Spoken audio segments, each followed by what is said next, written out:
The world is experiencing upheaval. The reach of the coronavirus pandemic is global. As people and countries react to the pandemic, there are shutdowns of businesses, schools, governments, entire nations. When shutdowns continue, economies collapse and people will be out of work, production stops, and the transportation of goods cease. Services in many places have been limited. Healthcare workers are overwhelmed. First responders have worked long shifts to help people in difficult situations. Add to the already trying circumstances social upheaval with rioting in the streets.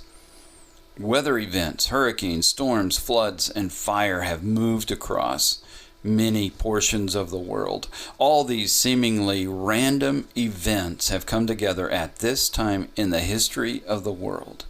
But are they random? God knows the future. Indeed, He knew what was coming. And since God knew and He allowed these things to unfold, they must be part of His plan. God is at work. In the Old Testament book of Amos, chapter 3, verse 7, we find these words. Indeed, the sovereign Lord never does anything until He reveals His plans to His servants, the prophets. So in what way has God revealed His plans? In 2007, in a meeting with Jesus, He used the words given to the Church of Philadelphia to speak of the times ahead and of how Grace Bible Church of Pryor fit into those days. I am Randy Huddleston, pastor of Grace Bible Church, and the Lord came with these words, highly encouraging words, highly personal and also caring and loving and inclusive of the people who are part of this body of believers. He used these verses, Revelation chapter 3, verse 8. I know all the things you do, and I have opened a door for you that no one can close. You have little strength, yet you obeyed my word and did not deny me. Jesus said He knows us, the people of Grace Bible Church. He knows the things we do. He knows our name. He knows our family. He knows our situations. Wow. He opened a door no one can close, an entry into the spiritual realm, the spiritual dimension.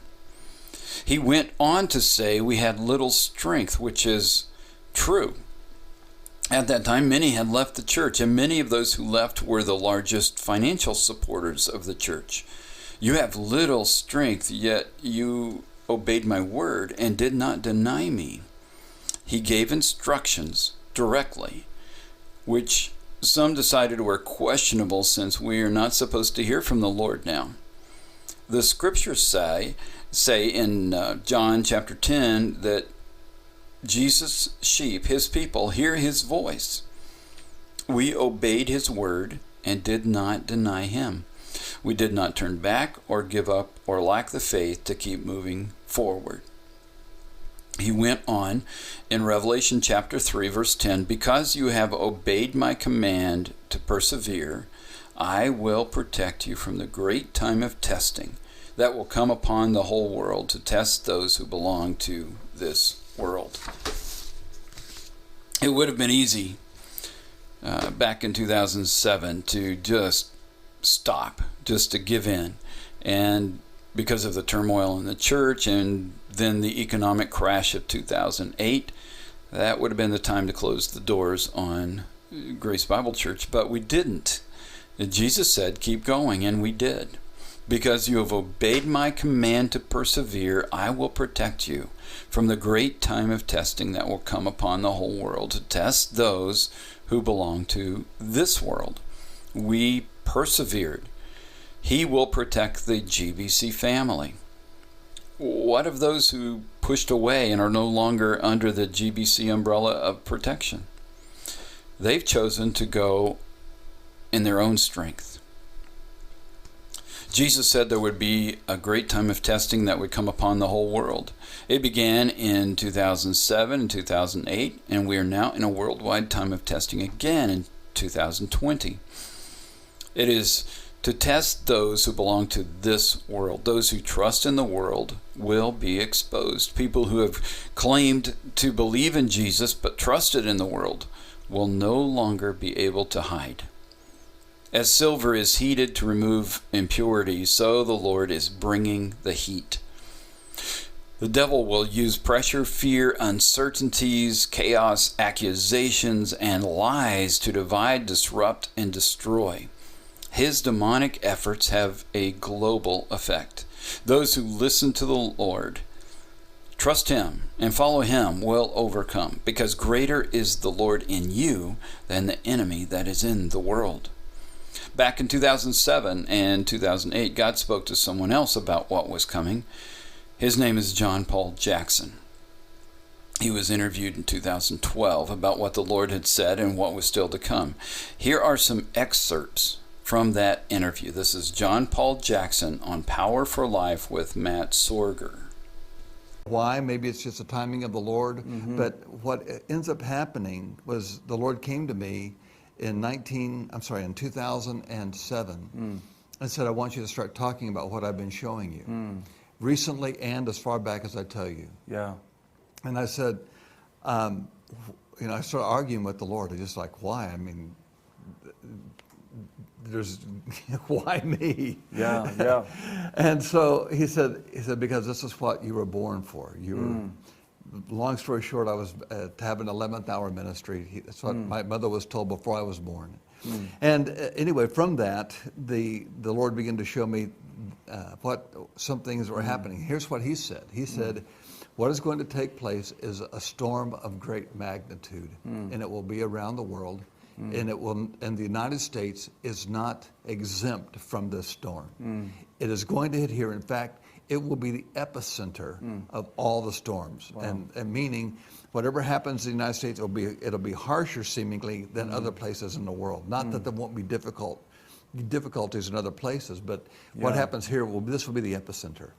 I said there's 5 components to this perfect storm that are going to blend together. There's religion, there's politics, there's economics, there's war, and there's geophysical events that will take place.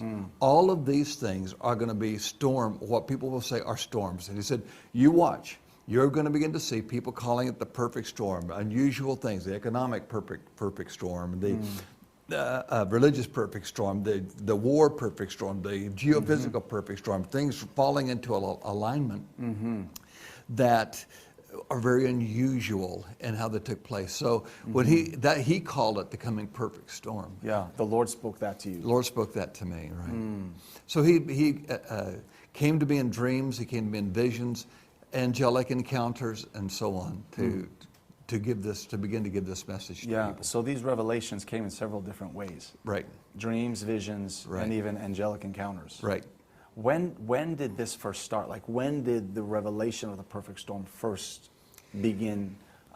He began showing me, putting it all together in 2007, and then gave me some new things beginning in 2007. In 2008, I began to speak it. Wow. And now 3 years later, 3.5 years later, a lot of it has come true already. Yeah. And yet there are things you already see on the horizon. There's Right. things that are going on right now that even today, that are in the headlines that the Lord had me announce in 2008. Yeah. And we're going to get to that in another episode. I can't wait to talk about that. Okay. But when you use the terminology, or the Lord used the terminology, the perfect storm, does that have any other meaning even in the natural that you're aware of? The term, the perfect storm? He called it the perfect storm because it was designed by Him. And that sounds a little bit harsh because we're so used to thinking of God as being nice, and He is, and God is love, and He is. Right. But He's able to balance His severity and His judgment perfectly. Where mankind may have a difficulty balancing those two things, God is able to balance those two, love and severity. Right. His ability to love you and chastise you to get you where you're going. And so He said, what I've designed is perfect, and it will accomplish what I want it to do. And He began to tell me, He says, things will continue to deteriorate until people turn back to me. Wow. When people start calling on me, then I will stop what's going on and I will reverse it. But they can't call to me for a day. There has to be a change of heart, not just a change of their lips and the words they speak, but there has to be a change of heart. Yeah. So would you say that the components of this perfect storm, or what is coming upon the face of the earth in this hour, is to cause men's hearts to turn to God? Yes. It is redemptive in nature. It's not God's wrath. Yeah. God's wrath is terminal in nature. Okay? It's like when God's wrath hits, it's all over but the crying. Right. But when God's chastisement comes, or this perfect storm comes, Yeah. it's redemptive in nature. It's not designed by the Lord to hurt people. It's designed to bring people to their knees. And a facet of this, Matt, that's really important to understand is that the enemy is the one who wants to take it further. God is the restraining one. The enemy is coming before the Lord saying, because of this sin, I can do this. And the justice of God, God in his justice has to be able to say, yes, with justice, to administrate justice and keep everything in perfect balance, because I am a God of justice. Right. Then how we live, the lifestyle of righteousness and integrity is so important. It is. Because the way we live really does have an impact, not only on our personal lives, but on other people around us and in the nations we live in and the territories where we are. So now this revelation of the perfect storm, when do you see this perfect storm starting? Has this storm already started? it's already started, and it'll be around 10 years. It won't be 10 years to the day. Yeah. But it has already started, and it will last probably till 2018, 2020, unless the heart of the people turn. Right. Do you have a sense of when it first started? Yeah, it first started with I should say, like a hurricane, you have the early winds, and then you have the eye of the storm that comes. Right. And the eye's calm, and we're in a kind of a calm right now. But the early winds came, and now we're in a little bit of a calm, and now the worst part of it is about to come, and it begins this year. Right. Wow. Okay. So potentially. This storm could last for 10 years? From today, 8 more years, 6 more years. years, 8 more years. Right. It's not a short-lived thing. Yeah. Because, again, we have to turn our hearts to God. Yeah. You know, one of the things in Matthew 6, we are to seek first the kingdom of God and his righteousness. Yeah. And so many people are seeking the kingdom, but they're not seeking his righteousness. We think that righteousness would just happen, and it does. Righteousness is kind of a byproduct of a relationship with God, Right. but you have to have a relationship with God to have that byproduct. Right. Exactly. So you have to seek a relationship with God that is then, it produces righteousness, so you've sought righteousness. Right. And would you say that lifestyle of righteousness really does impact even world events? It absolutely impacts world events. Think of it this way: if one could put 1,000 to flight and 10,000 to flight, there's a synergy, a spiritual synergy that begins to take place. Yeah. When the spiritual synergy of 2 are gathered together, there's a growing power that happens, a growing spiritual force that happens, momentum. There's the hand of God is there in the midst of them. Right. So what happens when there's 1,000? What happens when there's 1,000,000? What happens when there's a billion in the world?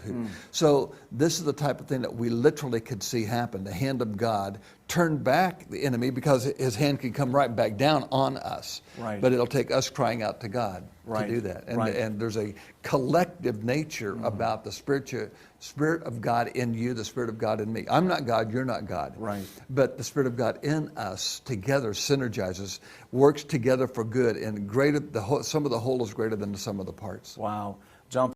God is at work. We are his, and we are to be at work too, seeking him, his kingdom, his righteousness, loving him with all our heart, mind, soul, and strength, praying at all times in the Spirit. We are to be at work too. You have a place in God's plan.